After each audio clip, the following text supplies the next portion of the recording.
Todo mundo vendo os gráficos? Avisa aí quando todo mundo estiver vendo. Estou vendo 3 gráficos.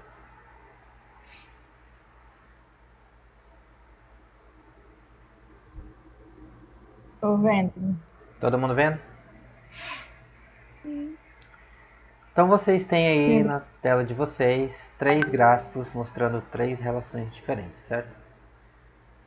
Os dados usados para fazer esses gráficos são dados oficiais, tá? Coletados pelo governo brasileiro através de uma coisa chamada PNAD ou PNAD, tá? Que é a amostragem contínua de Programa Nacional de Amostragem Contínua dos Domicílios do Brasil. Então o governo ele coleta dados regularmente, tá? De todo o Brasil, de pessoas de todas as cidades, de todos os estados brasileiros, para ter informação, dados sobre as características sociais e econômicas da população, das famílias, tá? Para planejar o governo, tá? Do país, saber o que está precisando mais, o que está precisando menos, para onde precisa botar mais dinheiro, menos dinheiro. E esses dados que vocês estão vendo nesses gráficos aí são dados do estado de Roraima, que foram coletados no final de 2020, ou seja, no final do ano passado, tá? No último trimestre de 2020. Então, cada pontinho nesse gráfico aí representa uma pessoa, é um indivíduo, tá? E aí você tem 3 gráficos mostrando 3 relações envolvendo características dessas pessoas. Tá? Então, cada gráfico tem 200 pontos, é uma amostra de 200 pessoas que foram entrevistadas pelo governo no estado de Roraima, onde nós estamos. Então vamos começar pelo gráfico da esquerda aqui, ó. Esse gráfico mais da ponta aqui, da esquerda, tá? Voluntária ou voluntário para dizer pra gente que pergunta o gráfico da esquerda está fazendo.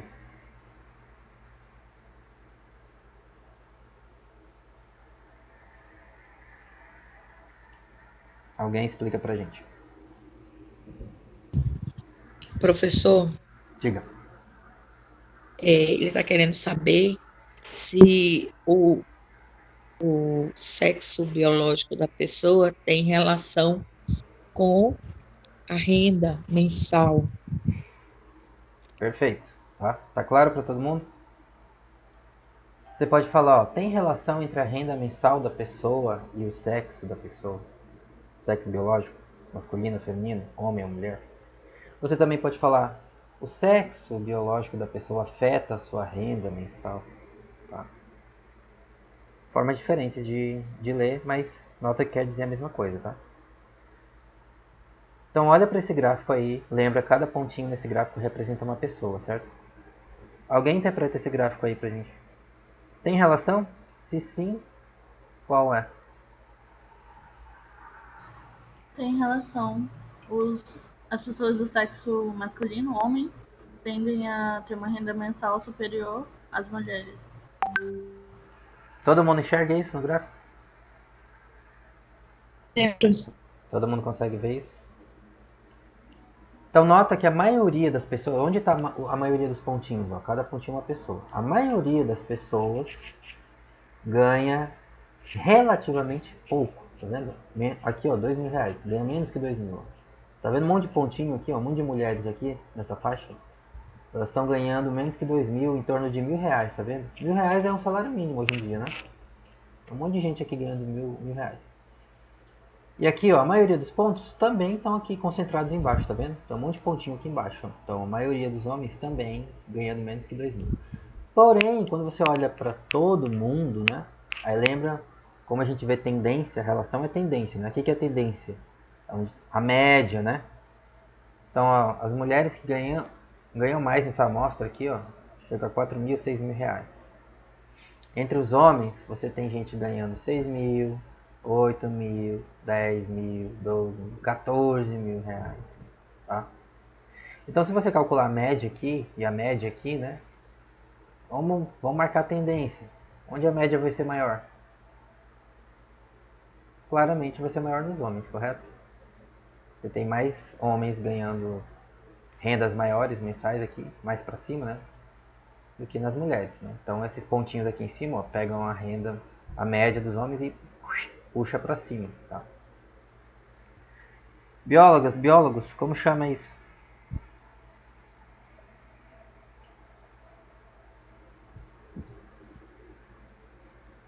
Como a gente chama essa relação?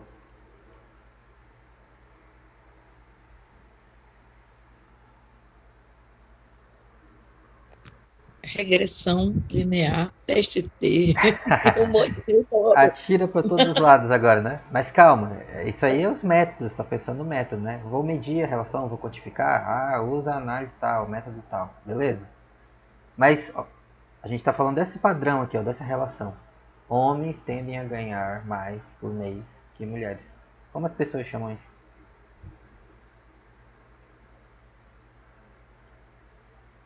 Como a gente chama isso? Como vocês chamariam isso? O fato de que homens tendem a ganhar mais que mulheres. Injustiça. Injustiça social? Pode ser. Tem outro nome?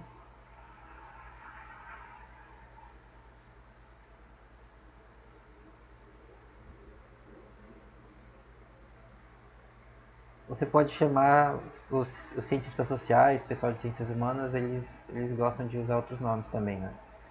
Também pode chamar isso de sexismo, pode chamar isso de machismo, tá? Você pode chamar de várias coisas diferentes, mas todas exatamente giram em torno da ideia de desigualdade ou injustiça social. Por quê? Porque se todas as pessoas tivessem exatamente a mesma oportunidade de ganharem determinada renda, você esperaria ver alguma relação entre a renda da pessoa e qual é o seu sexo? Devia ter alguma relação, hein? Se todo mundo tivesse a mesma oportunidade?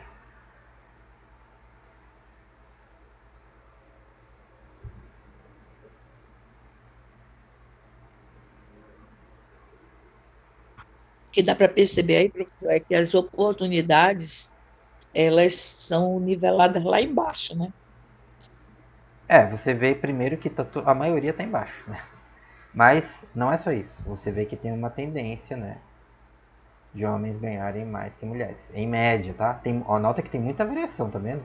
Tem muita variação, tem muita variação. Mas em geral, né, em média, você vê que os pontinhos aqui tendem a estar mais para cima do que aqui.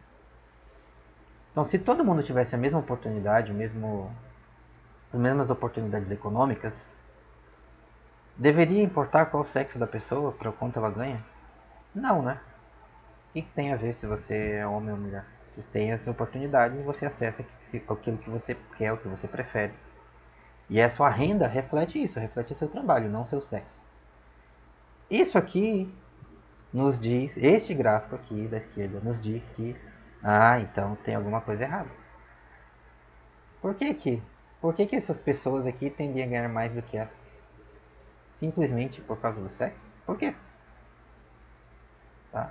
Então isso é um exemplo de como nós podemos utilizar gráficos para entender e pensar sobre problemas no mundo real, tá?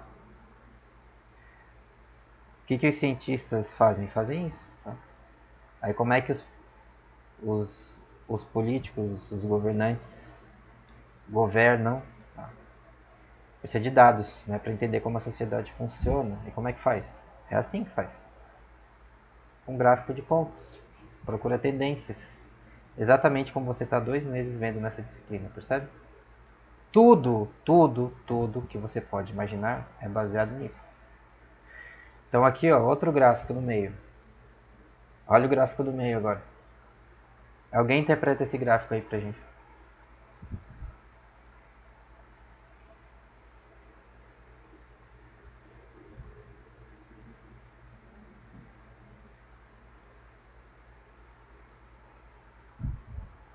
Voluntária, voluntário para interpretar o gráfico do meio. O que ele está nos dizendo? Que pergunta ele está fazendo e qual é a resposta que ele está dando?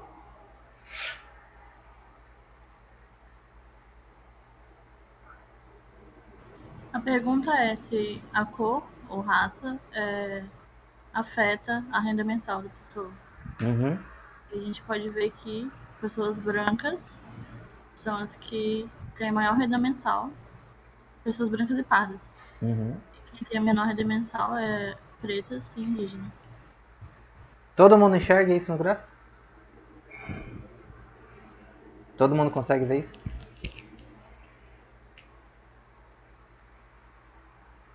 Tranquilo? Todo mundo consegue perceber a tendência? Lembra que a tendência, tá? Ah, mas tem variação, tem muita dispersão de pontos. Tem, mas em média, né? Tendência, em geral, se você calcular a média aqui, ó, tem mais pontinho aqui pra cima, né? Então esse pontinho puxa a média pra cima. Calcula a média aqui, ó. Calcula a média aqui agora. Aí, evidentemente, as pessoas aqui tendem a ganhar menos do que aqui, né? Ou do que aqui. E aqui, ó, nesse grupo, em média, né?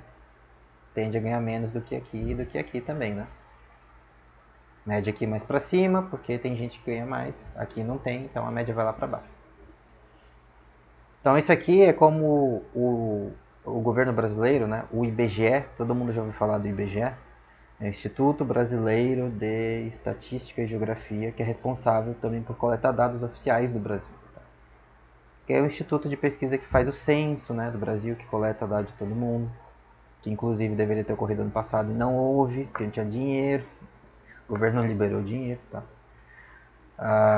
Então o IBGE ele classifica as pessoas, né? Ele obtém dados da população e classifica as pessoas, tá? De acordo com cor ou raça autodeclarada, tá? Então como é que funciona?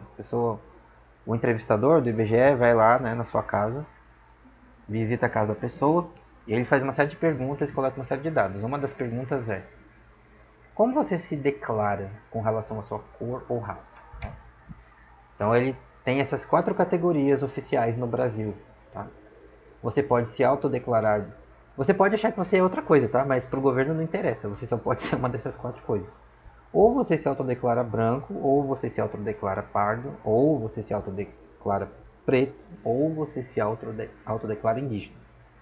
As pessoas autodeclaradas pardas e pretas, o IBGE chama oficialmente de negros.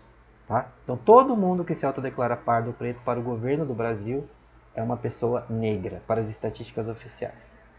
Tá? Então, são esses 2 grupos juntos aqui, pardos e pretos. Então você olha esse gráfico aqui, você percebe que tem relação entre a renda da pessoa e a cor ou a raça autodeclarada da pessoa? Tem relação. Né? Em média ou em geral, pessoas autodeclaradas brancas ou pardas tendem a ganhar mais do que pessoas autodeclaradas pretas ou indígenas. Será que tem alguma diferença entre pessoas autodeclaradas brancas e pardas? Talvez também tenha alguma diferença aqui, né? Vê que tem uns pontinhos mais altos aqui nesse grupo do que esse. Então esses pontinhos aqui, ó, provavelmente puxa a média mais para cima ainda, né? Enquanto a maioria dos pontos aqui está mais concentrado aqui embaixo, tá? Então veja, aqui temos outro exemplo. São 200, é uma amostra de 200 pessoas daqui, tá? Do estado de Roraima, do fim de 2020, do fim do ano passado, ou seja, de agora. Então aqui a gente tem outro exemplo de uma característica da pessoa que afeta a sua renda. Como a gente chama isso? A relação entre a renda da pessoa e a sua cor autodeclarada. Como a gente chama isso, essa relação?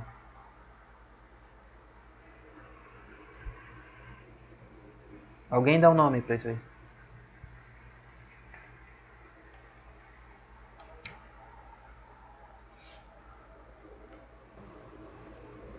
Tendo em vista o resultado que deu aí, racismo.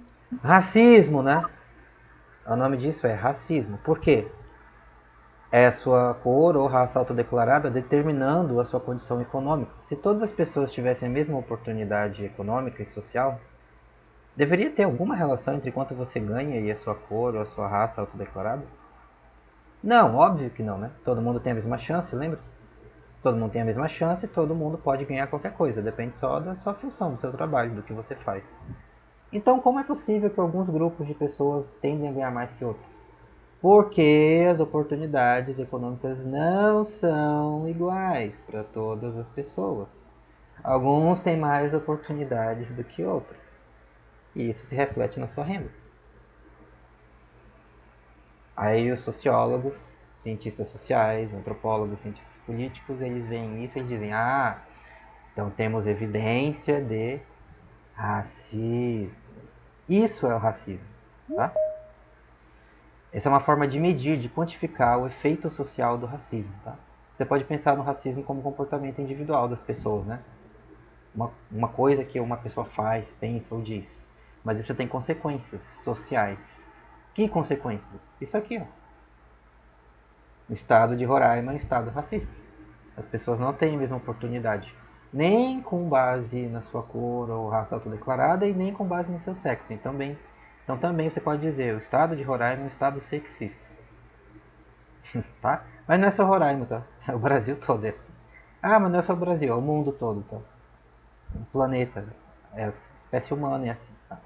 Historicamente, nossa sociedade evoluiu e hoje nós estamos nessa condição, nessa situação. Tá? Por que que isso acontece?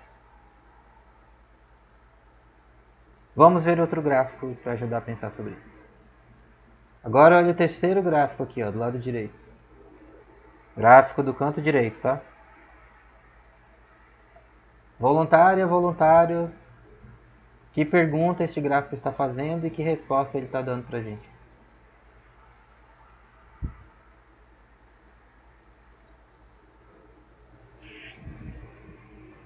Os anos de escolaridade afetam a renda mensal? Essa é a pergunta. Qual é a resposta? Com base nos dados? Quanto menor os anos de escolaridade da pessoa, menos ela recebe. Quanto maior, mais ela tende a receber. Quanto mais anos de escolaridade a pessoa tem, mais ela tende a receber por mês, né? Maior tende a ser a renda mensal. Nota sempre que existe variabilidade em torno da tendência, né? Todo mundo percebe, né? Olha, tem espalhamento dos pontos. Tem espalhamento bem grande aqui, tá vendo? Pessoas com 16 anos de escolaridade aqui, ó, mais de 15 anos de escolaridade. Tem gente ganhando 14 mil e tem gente ganhando menos que 2 mil, tá vendo? A variabilidade é bem grande.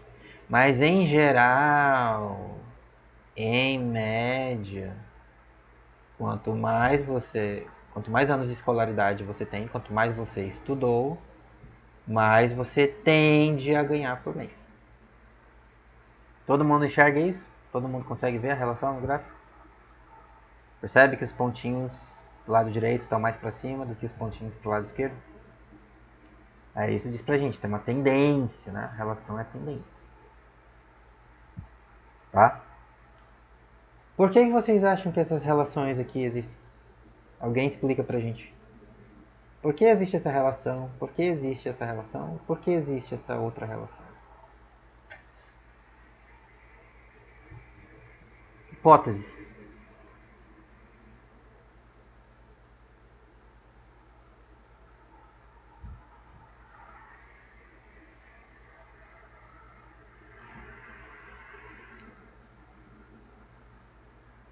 Alguém tem alguma ideia? Alguma hipótese?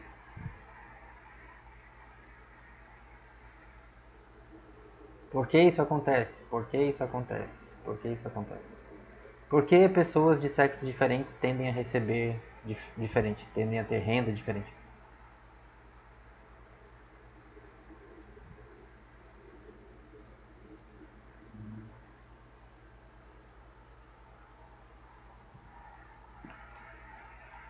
Ideias?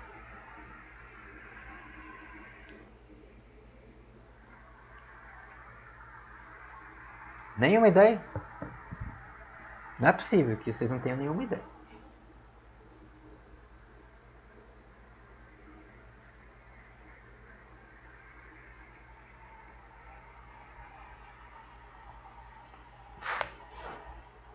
Esses gráficos estão mostrando a gente aqui, tá? A população local aqui de Roraima. Você está cruzando aí com essas pessoas pela rua, possivelmente, de vez em quando. Nunca pensou sobre isso? Talvez, né, pessoas do sexo masculino tenham acesso a empregos que pagam salários melhores, por exemplo. Né? Uma possível explicação, né? É uma hipótese. Como é que faz para saber? É preciso coletar dados disso, para testar. Né? Será que, em geral, homens têm acesso a empregos que pagam salários mais altos? A gente poderia coletar dados sobre isso para descobrir. Pode ter outras causas? Pode ter outras causas, né? Seja lá quais forem as causas específicas, tem alguma coisa, algum filtro, tem algum tipo de seleção, percebe? Que favorece um determinado grupo em detrimento de outro. E aqui no gráfico do meio, Por que a renda tem relação com a cor autodeclarada da pessoa? O que a cor da sua pele tem a ver com quanto você ganha? Existem filtros, existe algum mecanismo que filtra as pessoas socialmente, né? O que barra as pessoas socialmente. Talvez pessoas de um grupo tenham acesso a melhores empregos do que outros. Ou, tá vendo o gráfico aqui da direita? Olha, quanto mais você estuda, mais você ganha em geral. Por quê? Porque as pessoas mais escolarizadas têm acesso aos melhores empregos, concorda? Você quer um emprego que paga mais? Aí precisa ter ensino fundamental completo, precisa ter ensino médio completo, correto? Precisa ter ensino superior completo. Dependendo de qual trabalho que você quer fazer, não adianta ser só graduado, você precisa ter pós-graduação, né? Ah, eu quero ser um professor universitário. Ah, então precisa ter mestrado, doutorado. Tá? Não adianta só ser graduado, não adianta só ter ensino médio. Aí esses empregos melhores pagam mais, mas você precisa ter estudado mais para conseguir eles em geral também. Tá? Então, talvez pessoas de alguns desses grupos tenham acesso a mais anos de escolaridade também, né? Tem a oportunidade de estudar por mais tempo. Aí talvez isso contribui para elas ganharem mais e outras ganharem menos, não tiverem oportunidade de estudar por tanto tempo. Aí ficam relegados a conseguir empregos que pagam menos. E aí a renda mensal é mais baixa. É uma hipótese, tá? Tem outras coisas que podem estar causando isso aí. Beleza? Então agora que vocês já estão familiarizados com a realidade socioeconômica do estado de Roraima, fala pra mim então, eu quero analisar isso aqui, o que eu faço? Eu quero medir essa relação aqui. O que a gente faria? Gráfico da esquerda. Como eu posso medir essa relação? Uma reta. Posso fazer a reta para representar a tendência, né? Média de renda das mulheres. Tá vendo um monte de pontinho aqui, ó? Lá embaixo, provavelmente, né? Então esse monte de ponto puxa para baixo. Ah, mas tem alguns para cima. É, mas a maioria tá para baixo. Então a média provavelmente vai mais para baixo, né? E nos homens, a maioria tá aqui embaixo. Ah, mas tem um monte de pontos espalhados lá para cima. Então eles puxam a média para cima, né? Então, por isso a gente vê uma tendência, né? Ó, tem uma tendência, né? Em média.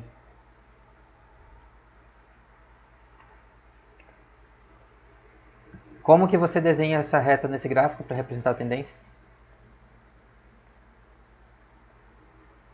Em média, homens ganham mais que mulheres. Como faz para eu posicionar a reta aqui?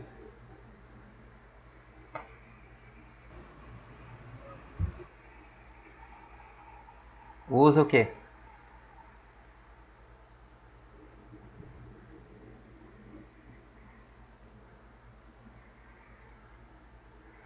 Uso o método dos mínimos quadrados.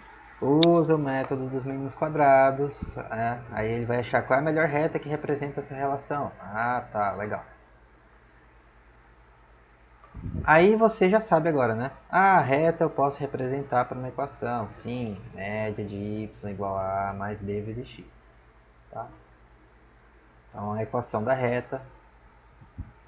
Tem variação em torno da reta? Tem. Tá vendo os pontos espalhados aqui? Ó? Tem gente que ganha mais que a média. Tem gente que ganha menos que a média. Né? Aí a gente pode medir a dispersão dos pontos em torno da tendência para saber se a relação é mais forte ou mais fraca, lembra? Qual é o número que a gente usa para medir isso?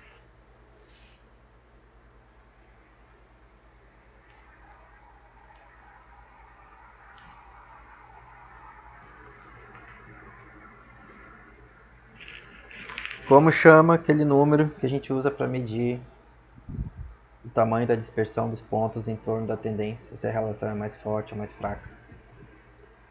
Se a dispersão dos pontos é muito grande, ou se os pontos estão mais juntinhos, seguindo a tendência, a relação é mais forte. Alguém lembra a gente aí? Uma letra.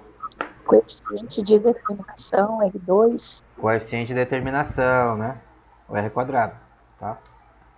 Coeficiente de determinação. Pronto. Isso aqui resume o resultado, né?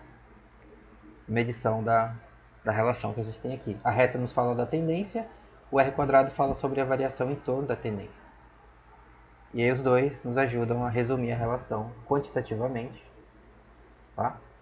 E agora você pode usar essa equação se você quiser para predizer, né?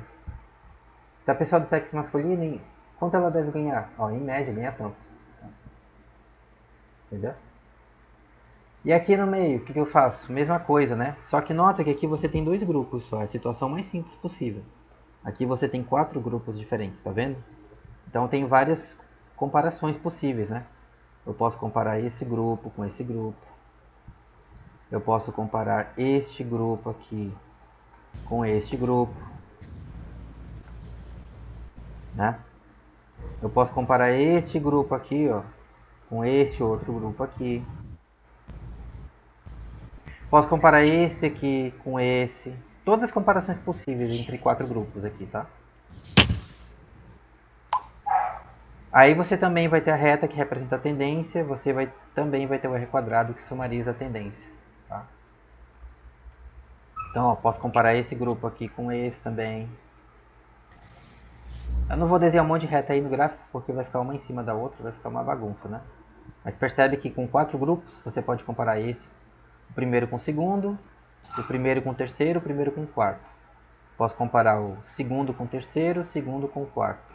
E posso comparar o terceiro com o quarto. Então tem 6 comparações possíveis entre 4 grupos. Tá? Tem 6 pares para a gente comparar aqui. E todos eles você pode comparar usando exatamente o mesmo método. Tá? E por último, aqui do lado direito, ó, relação entre renda e anos de escolaridade. Nota que do lado aqui, ó, sexo é uma variável categórica, são grupos, né? Cor ou raça autodeclarada também é uma variável categórica, são grupos. A diferença é que aqui no sexo só são 2 grupos. Na cor, são 4 grupos possíveis, de acordo com o IBGE, né, com o governo brasileiro. Tem 4 grupos reconhecidos. E aqui do lado direito você não tem grupos, mas você tem quantidades, tem números, anos de escolaridade, quantos anos, né? Aí como eu faço para medir essa relação? Mesma coisa, né? Posso usar reta para representar a tendência, né? Posso, então posso usar o método dos mínimos quadrados para fazer a reta aqui. Lembra que a reta vai tentar passar mais no meio da nuvem de pontos possível, né? Para representar a média. Alguma coisa tipo isso, né? Talvez. Vai ter equação da reta? Vai. Representa a tendência. Vai ter o R quadrado? Também. Mede a variabilidade em torno da tendência. Como as pessoas chamam essa primeira análise que você fez aqui do lado esquerdo? Relação entre renda e o sexo da pessoa. Como a gente chama isso? Como os cientistas costumam chamar esse tipo, quando você analisa esse tipo de relação aí?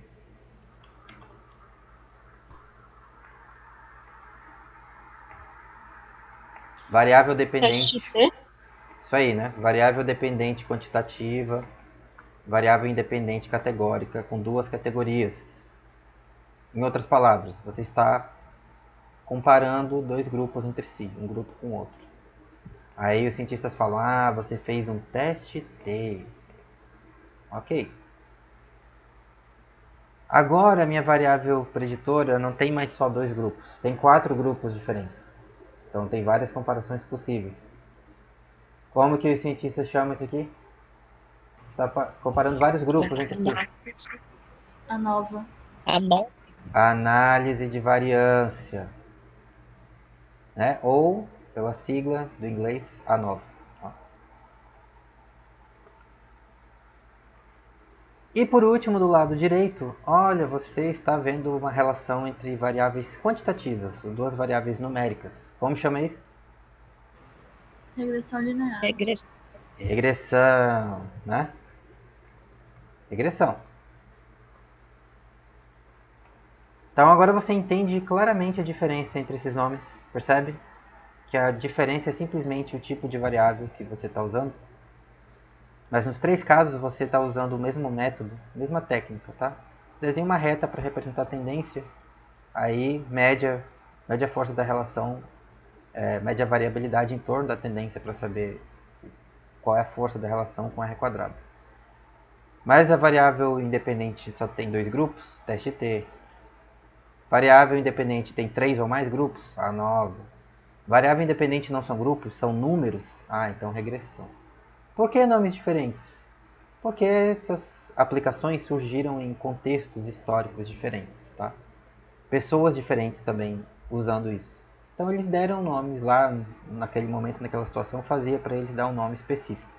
Mas aí depois, né, décadas depois, os estatísticos perceberam que, olha, na verdade aqui é tudo a mesma coisa, tá fazendo a mesma coisa, tá? Bota a reta aí, média de dispersão dos pontos em torno da reta. Então vamos dar um nome comum para tudo isso, para a gente saber que é a mesma coisa, né? Que é o mesmo método geral. Como a gente chama isso? Modelo linear. Modelo linear. Então essas três coisas juntas são exemplos de modelos lineares, tá? O que é o modelo linear? É você usar uma reta para representar a tendência, média e dispersão em torno da reta usando R quadrado. Como faz para saber onde a reta fica? Qual a melhor posição para a reta? Usa o método de mínimos quadrados, que é aquele método lá que serve para você desenhar a reta passando mais no meio da nuvem de pontos possível, que vai representar melhor a tendência. Então isso aqui é um resumo do que nós conversamos até aqui na disciplina, tá? Se você entende isso, então você já entende mais sobre estatística do que quase todos os estudantes de graduação do Brasil, e inclusive você entende melhor do que vários estudantes de pós-graduação. Toda a nossa disciplina está resumida neste slide. Tá? Alguém quer fazer alguma pergunta sobre isso? Alguém está com alguma dúvida ainda? Professor, Problema muito sério para entender ou interpretar alguma coisa dessas que a gente está vendo aí? Pode falar. eu só tive uma dúvida durante a atividade que foi quando eu estava procurando alguns exemplos Uhum, para colocar figuras. uhum. Eu fiquei com uma dúvida se esses modelos só existem no gráfico de dispersão, no Pode. caso, no Ah, gráfico de tá. pontos. Eu posso fazer outros tipos de gráfico para representar as relações, né? Para visualizar? Pode, tá? Você pode fazer outros tipos de gráfico. Lembra lá no começo da disciplina que a gente teve a primeira aula de gráfico? Que vocês fizeram, né? Falei, faz aí, cada um faz um gráfico para representar essa relação aí. E aí vocês fizeram vários gráficos diferentes, né? Aí tinha gráfico de barra, tinha gráfico de caixa, com caixinhas, tinha gráfico de pizza, tinha coisas coloridas, né? Então você pode fazer outros tipos de gráfico? Pode. As pessoas fazem outros tipos de gráfico, tá? Por que nós estamos usando este gráfico aí, especificamente de pontos? Quem lembra? Por que a gente está fazendo um gráfico desse jeito aí? Gráfico de pontos ou gráfico de dispersão? Porque ele é o mais utilizado na biologia, professor? Não é só na biologia, é em todas as ciências, tá? Mas tem um motivo para isso. É porque ele é o mais simples e mais claro. Por que ele é o mais claro? Porque você enxerga nele quais são as variáveis que você está investigando e você enxerga todas as unidades amostrais que você coletou, percebe? O que representa cada ponto nesse gráfico aí?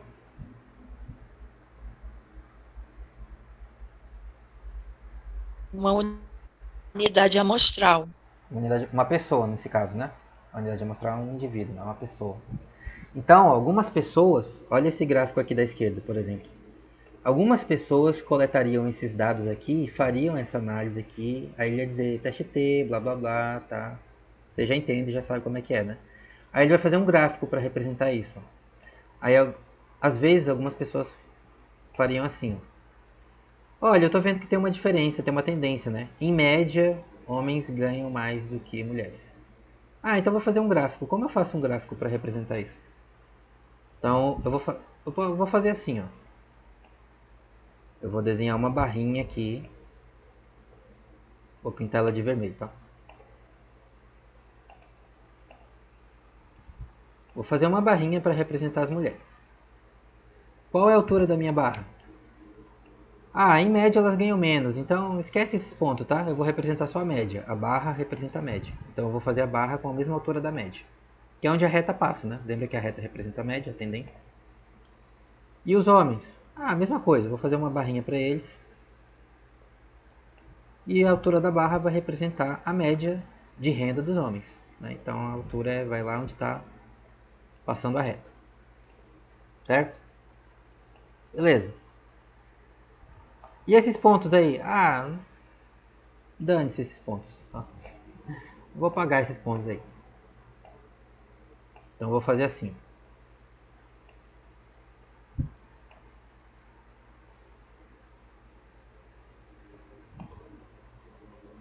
Enviar para trás. Enviar para trás. Eu tenho uma barra de cada lado, então essa reta aqui... Ah, eu vou tirar essa reta, não preciso dessa reta. Pronto. Alguém já viu um gráfico desse tipo? Já viram um gráfico parecido com isso? Já. Gráfico de barras, as pessoas falam, né? Esse é um gráfico de barras. Ou em inglês fala bar plot. É um gráfico de barras. Bar plot. Então, poderia fazer isso? Poderia. Você vai ver, olha a literatura, olha artigos científicos, olha os jornais, né? Os jornais adoram fazer gráfico de barra. Revistas, de vez em quando você vê um gráfico de barras aí. Pode fazer isso? Pode. Agora me diga onde tem mais informação. Qual gráfico? Na de dispersão. Quantas unidades amostrais tem aqui nas mulheres e quantas unidades amostrais tem aqui nos homens? Não dá pra saber. É impossível saber, percebe? Porque você resumiu os dados reais em apenas um número, que é a média. Então você escondeu os dados. Percebe? Lembra que o que a gente mede no mundo real, a gente não mede médias, a gente não mede a reta, a gente mede o quê? Os dados, os pontos. É isso que está na sua tabela de dados, né? São os pontinhos que você foi lá e coletou e mediu cada um. A reta, que representa a tendência, a média, ela está resumindo, sumarizando a nuvem de pontos. Ela representa e sumariza a relação, ela não é os dados originais. Então, quando você escondeu os seus pontinhos, o que aconteceu? Você automaticamente escondeu os dados. Então, agora eu não sei mais quantas pessoas foram medidas aqui, e eu também não tenho a menor noção de qual é a variabilidade entre as pessoas, percebe? Ah, aqui é mais variável, aqui é menos variável. Tá todo mundo caindo pertinho da média aqui? Ou as pessoas estão muito espalhadas, variando muito em torno da média? Não sei, porque eu escondi. É impossível saber. Entendeu? Então por que a gente usa o gráfico de pontos ou o diagrama de dispersão, né? Esse tipo de gráfico? Para você mostrar os dados e não apenas resumos dos dados. Porque aí qualquer pessoa pode julgar ela própria se você realmente tem evidência para essa relação ou não. Porque o que você mediu não foi simplesmente essa reta ou as barras. Você mediu esses pontos. Cada um deles que está vendo no gráfico. E além disso, imagina que você teve um trabalho terrível para medir 200 pessoas, né? Esse gráfico aqui tem 200 pontinhos, tá? Aí alguns estão um pouco um por cima do outro, né? Porque são valores parecidos. Mas tem dados de 200 pessoas. Aí imagina que você foi lá e teve um trabalho desgraçado para medir 200 pessoas. Aí você chega e vai fazer o gráfico, aí você apaga todo mundo e bota uma barrinha para cada grupo. Aí, pô, tive tanto trabalho para medir esse monte de gente, para mostrar, olha, eu tenho muitos dados, a minha amostra é grande, olha a quantidade de informação que eu tenho, que eu medi. Aí você apaga tudo e parece até que você está com medo do que você fez, percebe? Estou com medo de mostrar os meus dados. A gente tem medo de mostrar os dados quando você não quer mostrar os dados, tá? Você não quer informar ou comunicar algo sobre o mundo real. E as pessoas fazem isso, tá? Você quer induzir alguém, quer enviesar a opinião das pessoas, quer fazer elas acharem, acreditarem em alguma coisa que não é bem assim, né? Como a gente chama hoje, fake news, né? Aí você pode, esconde os dados e mostra alguma coisa aí que pode induzir as pessoas a pensarem de um jeito ou de outro, tá? Mas quando a gente quer falar dos dados do mundo real, né, sobre a evidência para as perguntas que a gente faz sobre o mundo real, a forma mais clara e mais simples que nós conhecemos, pelo menos até agora, é isso aqui, tá?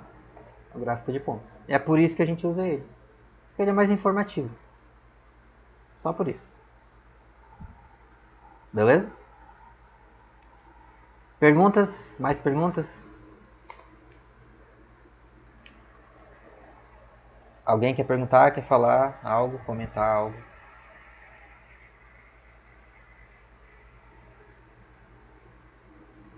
Todo mundo tranquilo com esse slide aí, com esses gráficos, essas retas, esses nomes? Isso aqui é o resumo da nossa disciplina, tá? Tá tudo aí. Só que agora você olha para isso e você tem uma noção muito mais clara de onde isso veio e para que serve, né? Beleza? Então se alguém ainda tiver alguma dúvida, alguma pergunta, tá? Pergunta. Aí a gente falou muitos detalhes, né? A gente fala muita coisa ao longo da disciplina. Então, lembra que eu falei, não se preocupa com os detalhes, tá? Se preocupa com o principal, com as ideias principais. Porque é isso que vai te ajudar, tá? A interpretar os resultados dos trabalhos científicos, a fazer seu próprio trabalho de pesquisa quando você for fazer, tá? Então a gente conversa muita coisa e tem muita informação, é natural que você não vai conseguir pegar tudo, tá? É normal. Você não vai lembrar de tudo que a gente falou, tudo bem, não tem problema. Mas se tiver o mais importante, que seria útil, que vai me ajudar, o que eu deveria lembrar? Lembra esse slide aqui, tá? Tá tudo aí. Aí você nunca mais vai ter nenhum mistério, nenhuma dificuldade de interpretar, entender nenhum resultado estatístico de ninguém pro resto da sua vida, tá? E eu não tô brincando não, tá? Lembra a prova da Polícia Federal que eu mostrei pra vocês? Tá? Você olha lá, né? Bateu o olho no gráfico já e pã, eu já sei a resposta, exatamente. Porque agora vocês estão treinados. Quanto mais você fizer, mais usar e mais olhar, mais interpretar, mais treinado vai ficar. Aí uma hora fica automático, você nem pensa mais. Você bate o olho e pã, já sei. Beleza? 15 minutos, aí volta aí pra gente continuar nossa conversa de hoje. Se alguém tiver alguma pergunta, fala aí, tá? Deixa no chat. Mas aí volta aí 15 minutos pra gente continuar.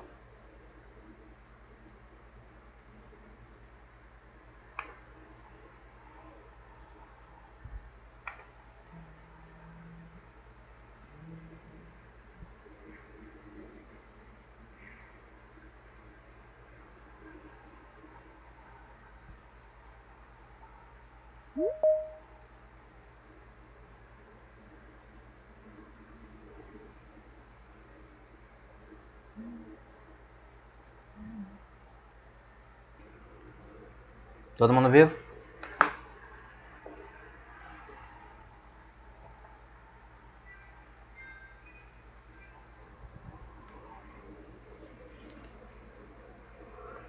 Todo mundo vivo aí? Todo mundo vendo o slide?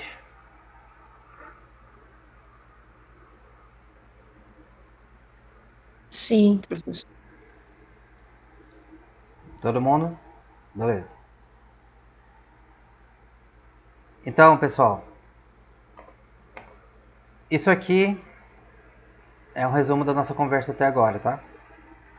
Agora nota que em praticamente todas as situações que a gente conversou, todas as relações entre variáveis que nós investigamos, nós estávamos usando uma amostra, correto? Essa relação que você pode perceber nesse gráfico é com base em uma amostra de algumas pessoas do estado de Roraima, tá? Todas as pessoas? Não, algumas só. Né? Alguém sabe quantos habitantes tem em Roraima? Roraimenses e pessoas que moram em Roraima. Quantos habitantes tem em Roraima? Alguém pergunta aí do oráculo e fala pra gente, por favor. Google, quantas pessoas moram em Roraima? Tem quase 500 mil. Quase 500 mil, né? É isso mesmo? Quase 500 mil? Boa Vista tem um pouco mais que 400 mil, né? No estado todo. 500 mil, mais ou menos? Checou aí? Aham. Beleza. Então, mais ou menos meio... 96 mil. Tá, quase 500 mil. Mais ou menos meio milhão de pessoas, né? 500 mil pessoas. Então, você vai lá e coleta uma amostra de 200 pessoas. Então, 200 de 500 mil é quanto? É quase nada, né? É uma sujeirinha. Não é nem 1%, não é nem 0,1%, não é nem 0,01%, tá? Então, lembra que quase sempre nós não temos acesso a todo aquele conjunto, ou universo sobre o qual a gente quer falar, né? Nós chamamos de universo amostral, né? Eu quero saber como é a relação entre a renda e o sexo da pessoa em Roraima, mas eu vou medir as 500 mil pessoas de Roraima? Não. Por quê? Porque é impossível. Não tem dinheiro, não tem tempo, não tem recursos humanos, equipe suficiente para isso, tá? Então, nesses 3 gráficos aqui é a mesma situação. Aqui é uma amostra, aqui é uma amostra, aqui é uma amostra também, tá? É a mesma amostra nos 3 casos, mas são apenas 200 pessoas para representar 500 mil. Então, como é que faz para eu saber se eu posso confiar nisso aqui? O quanto eu posso confiar nesse resultado? Por quê? Por que isso é importante? Se você voltasse lá em campo de novo para coletar outras 200 pessoas, tá? Vou medir as mesmas características dessas pessoas.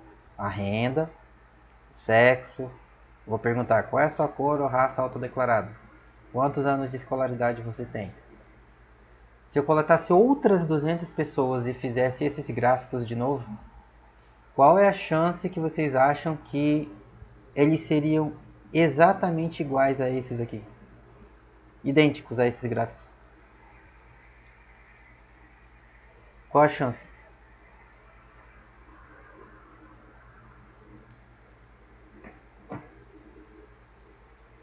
Os pontos caindo exatamente no mesmo lugar. Os mesmos valores de renda para os mesmos anos de escolaridade. Nananá, nananá. Se eu medisse outras 200 pessoas, qual é a chance que vocês acham que esse gráfico ia ser idêntico? Ia ficar exatamente igual se eu fizesse ele de novo, com outras 200 pessoas?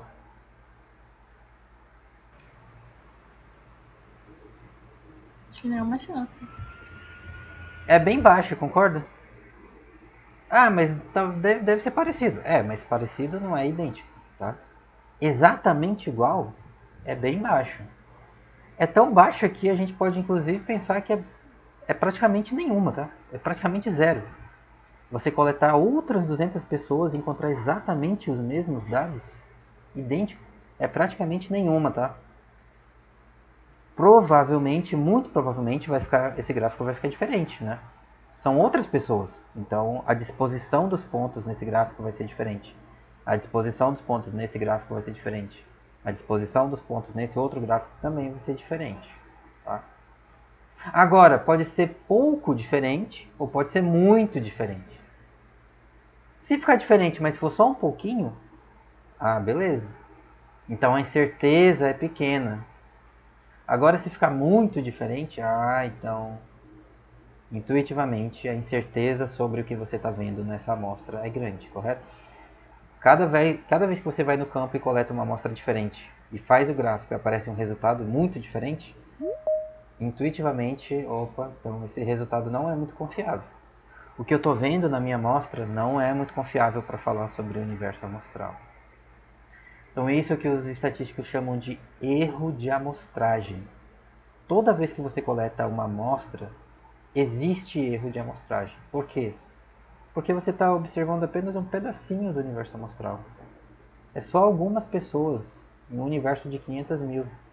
É quase nada isso aqui do total. Então sempre vai ter alguma incerteza, tá? Agora ela pode ser maior ou menor. Se tem incerteza, mas ela é relativamente baixa, ok, então eu posso confiar que esse resultado está me falando alguma coisa. Esse resultado que eu estou vendo nessas 200 pessoas aqui está me falando algo sobre Roraima como um todo, tá? Sobre Todas as 500 mil pessoas. Ah, beleza, então eu posso confiar nesse resultado. Para falar sobre o universo amostral. Agora, se a incerteza for muito grande, então cuidado, perigoso, arriscado, tá? Então, o que a gente quer saber agora é como é que faz então para medir o tamanho da incerteza associada a um resultado aqui qualquer, que eu observei na minha amostra, tá? Porque se tem incerteza sobre os pontos, né, que vão aparecer no gráfico, logo tem incerteza sobre a reta que você desenhou para representar a relação, para medir a relação, correto? Portanto, vai ter incerteza sobre as nossas conclusões. Tá? Então a gente quer medir o tamanho dessa incerteza. Como é que eu faço para saber se a incerteza desse resultado aqui é grande ou pequeno, ou maior ou menor? Tem várias formas de fazer isso, tá? Várias formas. A gente não vai aprender várias formas porque a gente não tem tempo para isso. Mas você também não precisa saber das várias formas. Você precisa saber apenas de uma forma, que é a forma mais comum que os cientistas usam para medir incerteza associado ao resultado baseado em uma amostra. Tá? O quanto eu posso confiar que este resultado e este resultado que eu estou vendo na minha amostra é extrapolável para o universo amostral. Que isso aqui está me falando algo sobre Roraima, sobre 500 mil pessoas que moram em Roraima, e não apenas sobre essas pessoas aqui que eu medi. O quanto eu posso confiar nisso? Tá? Então, primeira coisa, a informação que vem para a gente investigar as relações vem das nossas unidades amostrais que nós medimos, correto? Que é cada pontinho no gráfico. Então, olha esse gráfico aqui. No eixo vertical você tem a renda mensal da pessoa e no eixo horizontal você tem os anos, quantos anos a pessoa tem de escolaridade, tá? Cada pontinho neste gráfico representa uma pessoa. Consegue enxergar uma tendência nesse gráfico? Alguém enxerga uma relação nesse gráfico? Sim, professor. Qual? Que quanto mais anos de escolaridade uma pessoa tem, maior a renda mensal dela. Nota que os pontinhos aqui estão mais para cima, né?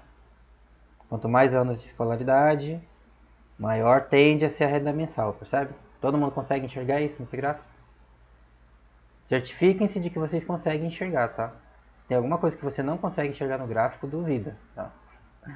Pergunta, fala, não estou vendo isso. Consegue perceber a tendência, né? Aqui, ó, mais anos de escolaridade, pontinhos mais para cima. Menos anos de escolaridade, pontinhos tendem a estar mais para baixo, percebe? Ah, então parece que tem uma relação, né? Qual o tamanho dessa amostra aqui? Quantas unidades amostrais tem neste gráfico? 10. Então a gente diz N igual a 10, né? Tamanho da amostra. Tem 10 observações. Então eu vou fazer o seguinte, ó. Eu vou tirar uma unidade amostral da minha amostra e a gente vai olhar de novo para essa relação e ver se a gente ainda consegue enxergar, tá? Eu vou tirar só um pontinho. N igual a 10, eu vou diminuir para N igual a 9, tá? Vou tirar aqui. Tirei. Tem 9 pontos agora só. Consegue ver a relação ainda? Ainda assim, professor. A mesma ou outra relação? A mesma. Mais ou menos, né? A mesma, né? Já dá pra ver mais ou menos, né? Quem tem mais tempo de escolaridade tende a ter uma renda maior. Beleza. Agora eu vou diminuir mais um, tá? Eu vou cortar fora mais uma unidade amostral. De N igual a 9, vamos para N igual a 8. Vou cortar aqui mais um pontinho, tá? Pã. Morreu. Consegue ver a relação?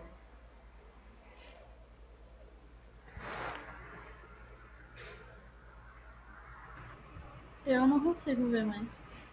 Alguém consegue ver alguma relação nesse gráfico?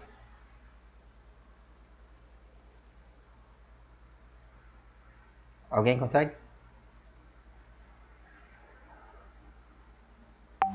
Difícil, né?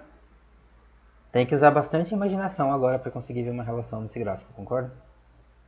Agora parece muito mais um espalhamento aleatório de pontos do que você conseguir ver uma tendência aqui, né? Difícil, né? Beleza, então... É, Oi, quer falar? Pode falar. não concordando só. Difícil, né? Parece que você pegou feijãozinho e jogou em cima, jogou búzios assim, em cima da mesa, pá, espalhou tudo. Então guarda esse gráfico aí, tá? Guarda essa ideia aqui. Vou botar ele aqui do lado. Aí eu vou copiar ele e vou fazer aqui do lado agora. Vamos começar de novo com n igual a 10. Aí eu vou fazer assim, ó. Tananã, tananã, tananã, tananã, tananã, tananã, tananã, tananã. Mais um pontinho aqui. Mais um pontinho aqui. Olha para esse gráfico da direita. Consegue ver a relação aqui? Sim. Todo mundo consegue ver uma relação nesse gráfico? Fácil, Sim, né? professor. Bem óbvio, né? Nossa, relação super forte, óbvio. Ok. Então agora eu vou fazer a mesma coisa.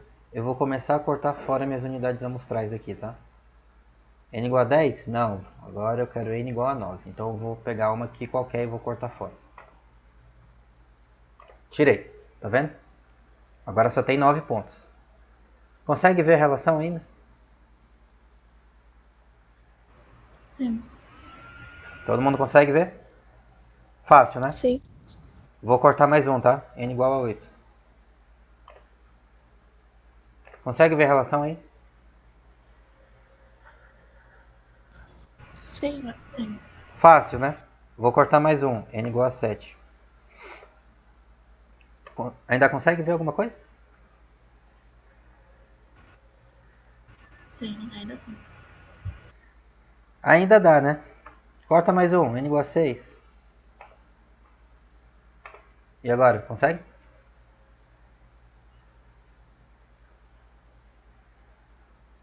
Uhum. Fácil, né? Não, então tira mais. N igual a 5. Dá pra ver ainda a relação? Ainda dá, né? Tira mais um. N igual a 4. Consegue ver uma tendência ainda? Nossa, ainda dá pra ver, né? Então agora transforma isso que você acabou de descobrir em uma frase.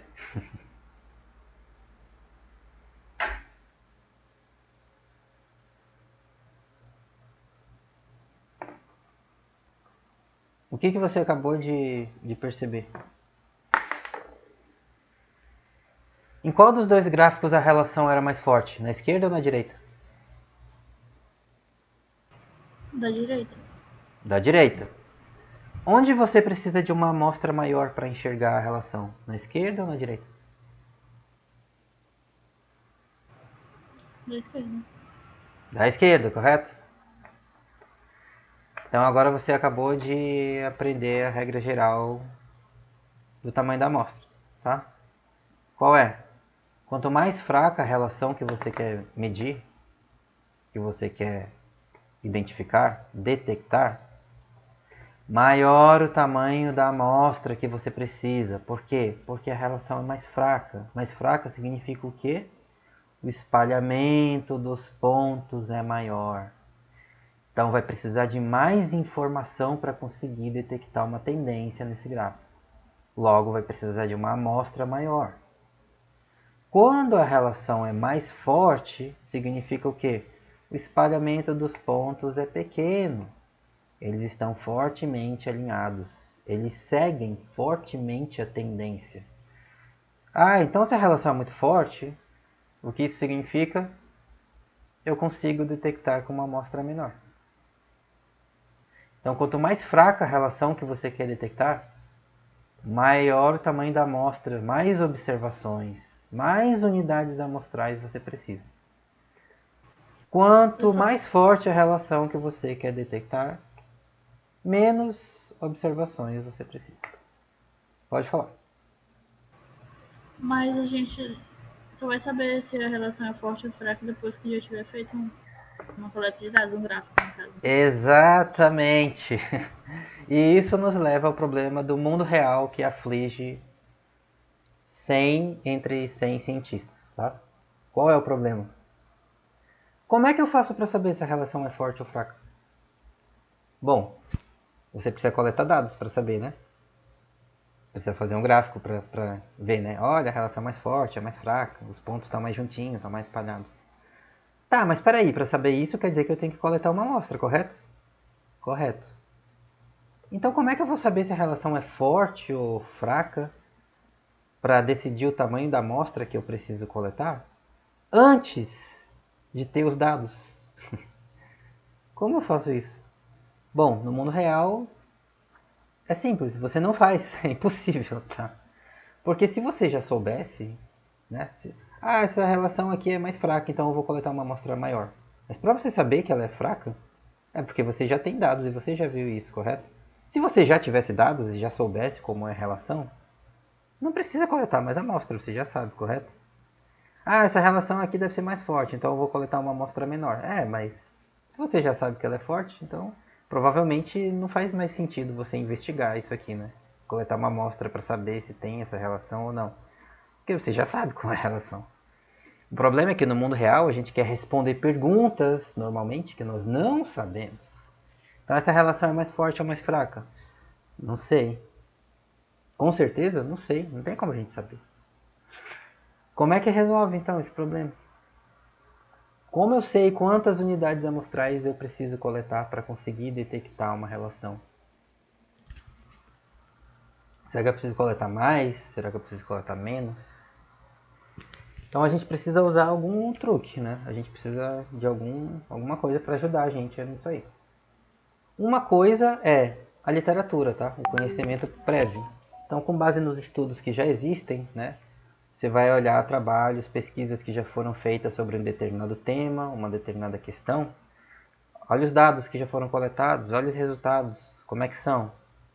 Nossa, olha esse gráfico aqui, né? Olha o tamanho desse espalhamento dos pontos aqui, ó. Então, eu estou vendo que tem um espalhamento grande, né? Então, sugere que tem uma tendência aqui, mas parece que tem muita variação não explicada, né? Não é uma relação tão forte assim. Então se eu for querer investigar essa relação aqui ou alguma coisa parecida com isso, talvez eu vou precisar de uma amostra relativamente grande para conseguir detectar essa relação aqui, tá? Então, primeira coisa, literatura, o que a gente já sabe. Isso ajuda a gente a pensar nisso, o tamanho da amostra, tá? A segunda coisa, como é que eu posso simplificar isso? Será que tem alguma regrinha mais simples que eu posso usar para me ajudar a determinar quantas observações, quantas unidades amostrais eu devo coletar para responder uma pergunta? Tem. Qual é a regra? Então, os cientistas ficaram coletando dados aí, investigando relações, tá? Faz um século que a gente está fazendo isso, mais ou menos, lembra? Tem 100 anos. Então, a gente aprendeu algumas coisas nesse processo, nesse tempo, tá? E aí, hoje, tem uma regrinha simples que os cientistas costumam usar para ajudar você a decidir isso, tá?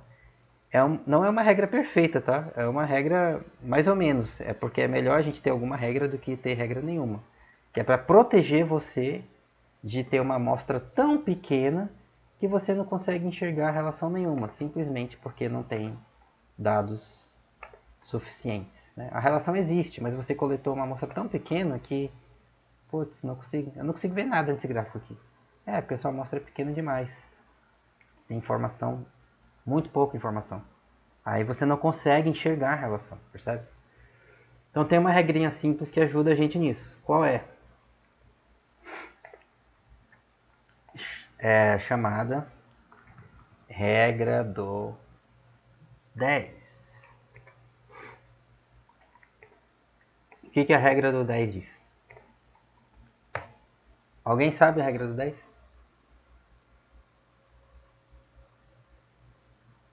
O que a regra do 10 diz? Chuta aí.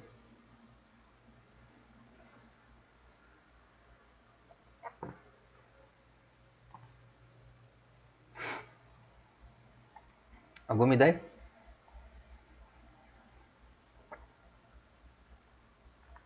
A regra do 10 diz assim, ó. Colete pelo menos 10 unidades amostrais. Deixa eu diminuir um pouco aqui, que senão não vai caber. 10 unidades amostrais para cada relação que você investigar. Ou para cada grupo. Se você tiver variáveis categóricas ou qualitativas, variáveis que representam grupos, né? Então, coleta pelo menos. Por que pelo menos? Porque a regra do 10 é para ajudar você a ter um mínimo de informação necessária para detectar uma relação. Então, a regra geral é o quê? Quanto mais informação, melhor. Então, quanto maior a minha amostra, eu sempre vou ter mais informação. Quanto mais pontos tiver no meu gráfico, sempre isso vai me dar mais informação do que ter menos pontos. Ah, mas você não pode coletar uma amostra gigantesca por N motivos, correto? Você não tem tempo, você não tem dinheiro, você não tem equipe, recursos humanos para te ajudar nisso.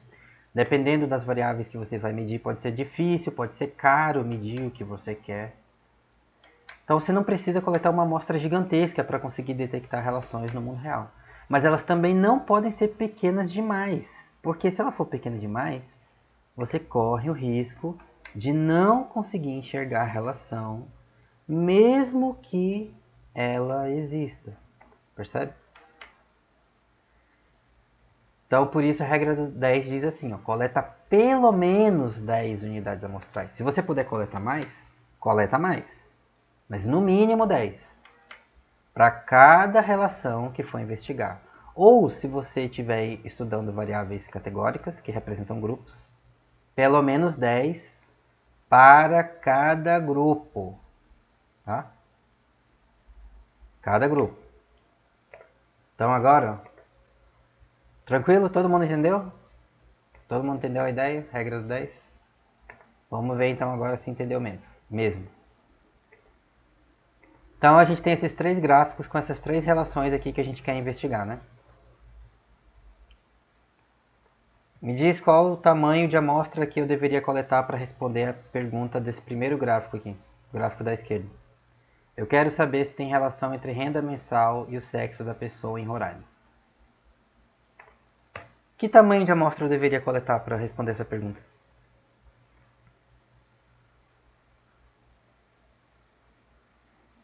N igual a quanto?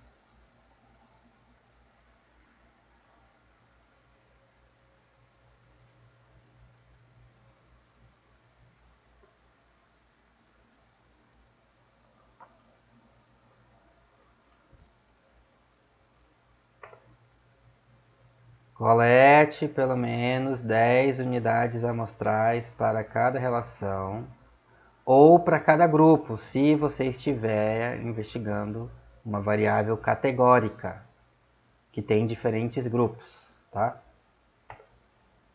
Então olha essa relação aqui, ó. Renda mensal tem relação com o sexo da pessoa? Que tamanho de amostra eu deveria coletar para responder isso?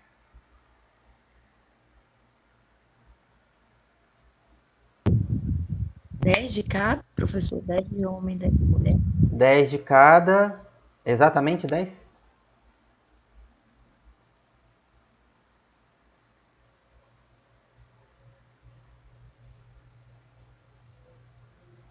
Olha aqui, ó. Pelo menos, né?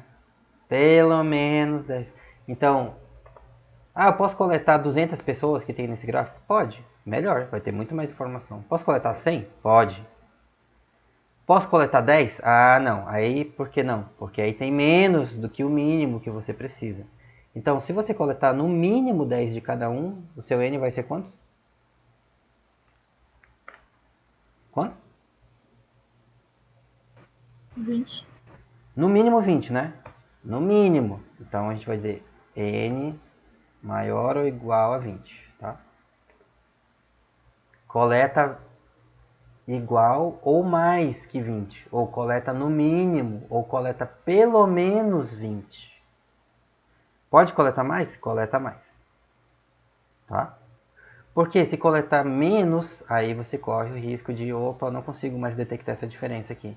Porque a dispersão dos pontos é tão grande e a amostra é tão pequena que aí eu perdi tanta informação, não consigo mais enxergar isso. Olha esse gráfico aqui do meio agora.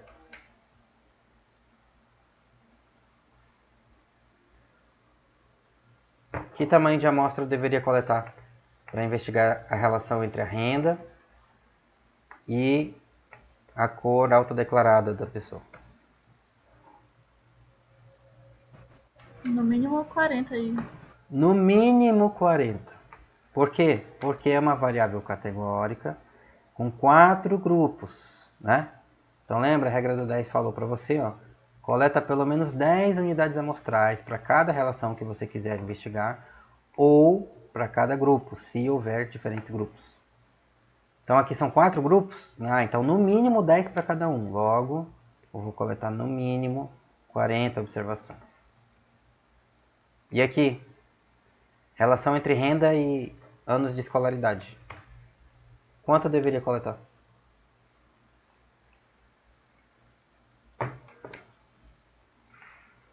Ah, eu já não sei, porque aquela regra era para as variáveis categóricas, né? Então, se for categórica, no mínimo 10 por grupo. E se não for, colete pelo menos 10 unidades amostrais para cada relação. Para investigar essa relação aqui, você coletaria quanto? Renda e escolaridade.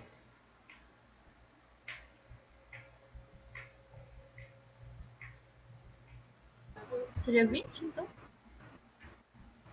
Quantas relações tem nesse gráfico aqui? Quantas relações a gente está investigando nesse gráfico da direita aqui, da regressão?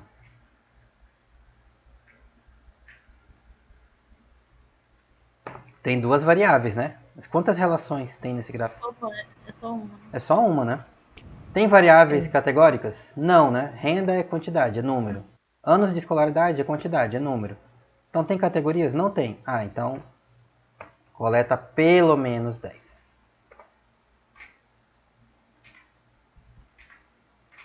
Tranquilo? Coleta pelo menos 10. Então, eu vou coletar uma amostra para investigar essas 3 relações aqui. Eu quero saber o que influencia a renda de uma pessoa. O sexo afeta? O quanto afeta? A cor da pessoa afeta? Quanto afeta? A escolaridade da pessoa afeta? Quanto afeta? Então eu vou coletar uma amostra para investigar essas 3 relações. Que tamanho de amostra você sugeriria para o seu coleguinha aí que vai estudar essas relações aí? Olha, coleta no mínimo tantas unidades amostrais. Tantas pessoas. Quantas pessoas?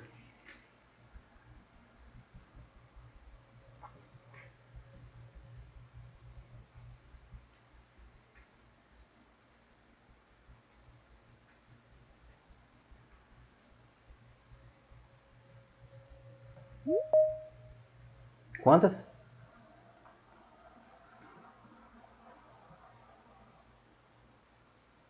Olha aí o que a gente pensou para cada uma dessas relações. Agora eu quero coletar uma amostra para investigar todas as 3. Vou fazer um trabalho de pesquisa, tá? Vou testar essas 3 relações e vou coletar uma amostra para responder essas 3 perguntas aí. Que tamanho de amostra eu deveria coletar? No mínimo.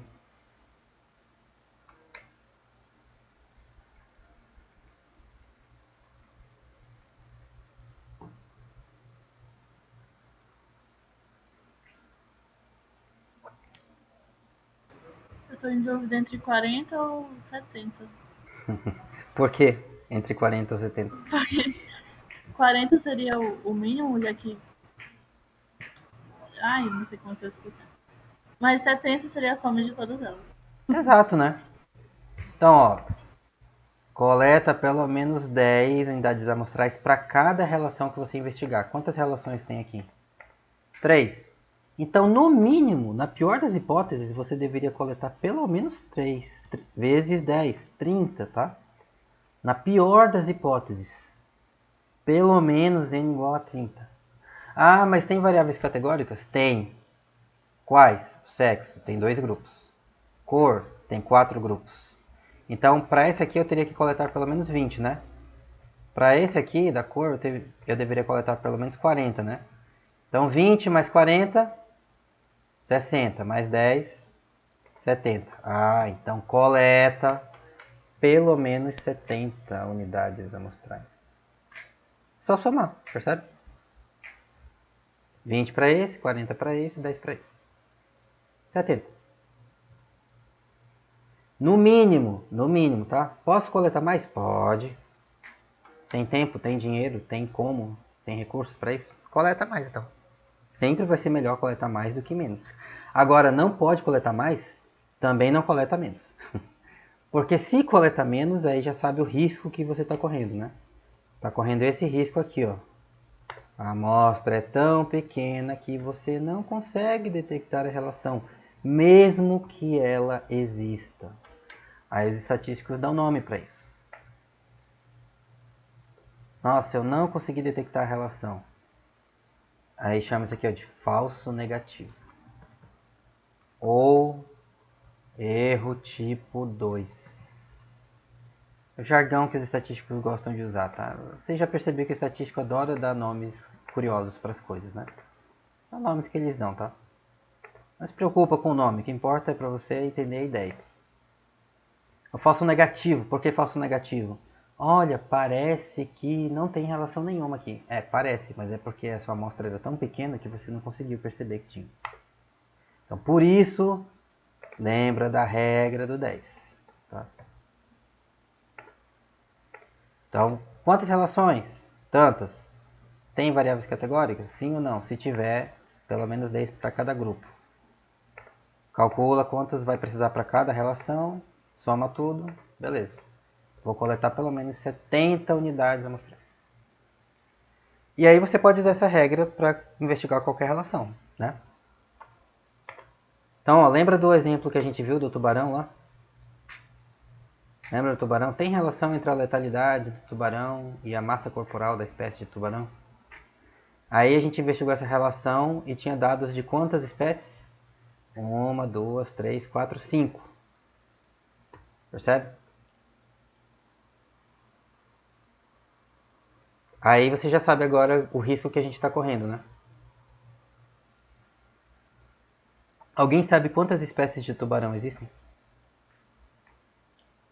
Pergunta aí do oráculo pra gente. Oráculo, quantas espécies de tubarão existem?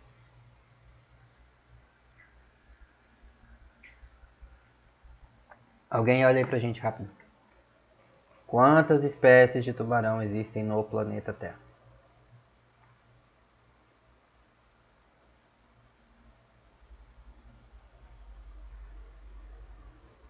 Aqui apareceu 375. Então temos 375 espécies de tubarão. Aí você coletou 5 para medir a relação entre letalidade e a massa corporal. 5 é quanto de 375? É uma sujeirinha, né? É uma amostra, percebe? Você não mediu os 375 espécies, a gente só mediu 5. Então, como a gente sabe que esses 5 aqui, eu posso confiar que isso está me falando de fato de todos os tubarões? E não apenas desses 5 que eu medi. Tem uma incerteza, percebe? Aí se você coletar uma amostra muito pequena, aí você já sabe que a incerteza vai ser maior, né? Opa, será que é isso mesmo ou será que é outra coisa? Tá? Então essa é a importância do tamanho amostral pra gente. Eu não preciso ter uma amostra gigantesca, mas eu preciso de uma amostra que tenha um mínimo suficiente de informação para que eu ainda seja capaz de enxergar e detectar as relações que eu estou investigando. Senão você pode, sem querer, acabar se enganando. Né? Cometer uma fake news involuntária, digamos assim. Tá? Beleza? Perguntas sobre o que a gente falou hoje? Perguntas? Dúvidas? Questões?